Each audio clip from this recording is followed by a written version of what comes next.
नमस्कार uncle. Uncle झुम्का खबर हजुरलाई स्वागत छ। धन्यवाद। यो हाम्रो जुन छ नि पञ्चायत मेलाको यसको अलिक ऐतिहासिक परिचय अलिकति खुलाइदिनु न अङ्कल। केदेखि कहिलेदेखि मेला लागेको? पहिलेको पौराणिक जुन इतिहास छ नि हजुर, तपाईँको यो पञ्चायत देवीको स्थापना गरेको मान्छे चाहिँ खास गरेर हाम्रो यो पञ्चायत छ नि, पञ्चायतको टिमाई चौधरीको पुर्खाले गरेको हजुर होइन। यो मेला पहिला यहाँ लाग्थ्यो हजुर, यो के भन्छ यो बुढी जब्दी हजुर होइन, बुढी जब्दीमा लाग्थ्यो। अनि त्यहाँ अहिले जुन परम्परा अहिले यो पोखरीमा हाम फाल्ने छ नि हजुर त्यो अहिलेदेखि होइन उहिलेदेखि नै चलिआएको हजुर। अनि त्यो के भयो भनेदेखि अब त्यति बेला के गर्थ्यो भने मान्छेले निकाल्दैन थियो हजुर होइन, मान्छेले ननिकालेको हुनाले धामी अब सेलाउनलाई त्यो पोखरीमा जम गर्दा हजुर त्यही अलाप भयो क्या। धामी हराएको हुनाले अनि त्यहाँ धामी हराएको हुनाले अनि यसलाई पछि सारेको यहाँ। अनि त्यसपछि यहाँ सारेपछि के भयो भने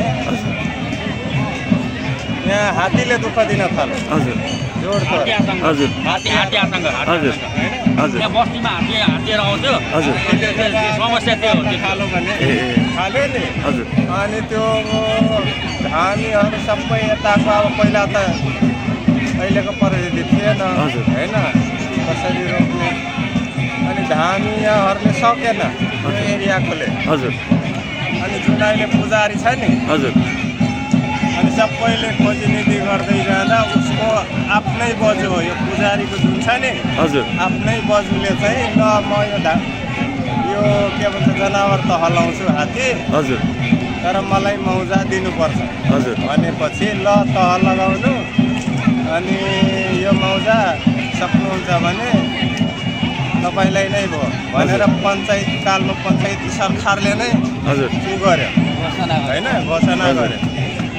त्यसपछि अहिलेको जुन मूल बाटो छ नि हजुर हजुर तल झर्ने हजुर यही मूल बाटो आउँथ्यो हात्ती होइन।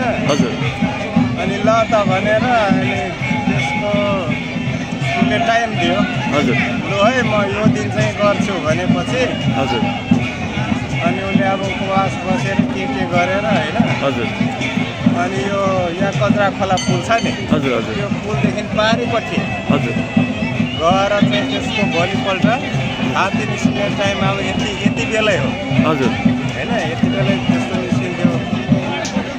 अनि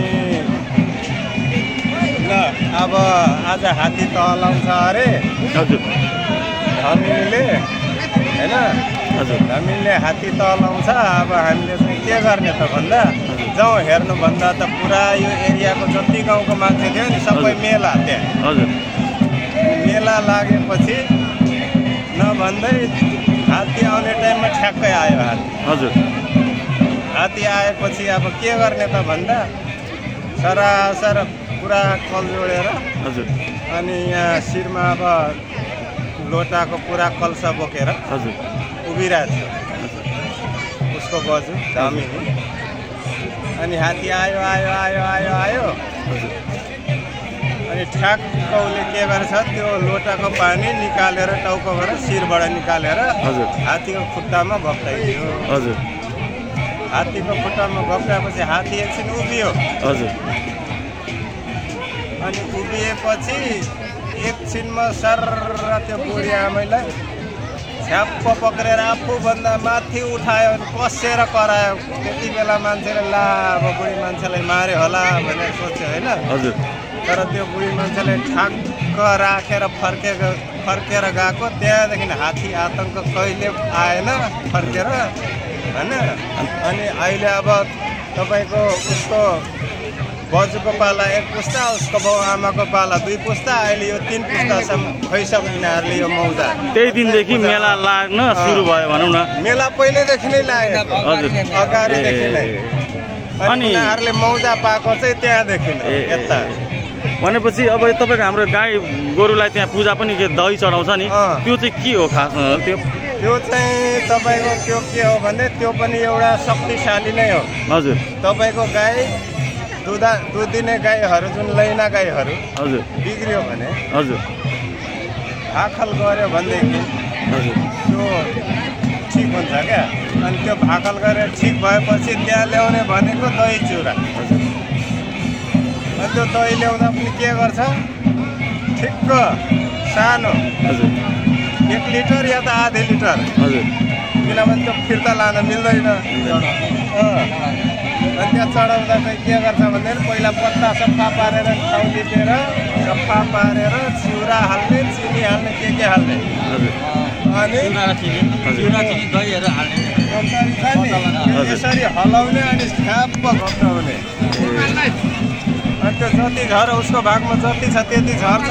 हजुर हजुर अनि नझरेको चाहिँ कोतारीमै रहन्छ क्या। अनि पुष्पास गरेर भनेपछि अहिले चाहिँ तपाईँहरू यो मन्दिर चाहिँ आफ्नै समितिले नै संरक्षण गर्दै हुनुहुन्छ? आफ्नै समिति। अब भन्नाले अब नगरपालिकाहरूले केही सहयोग गरेको छ मन्दिरमा?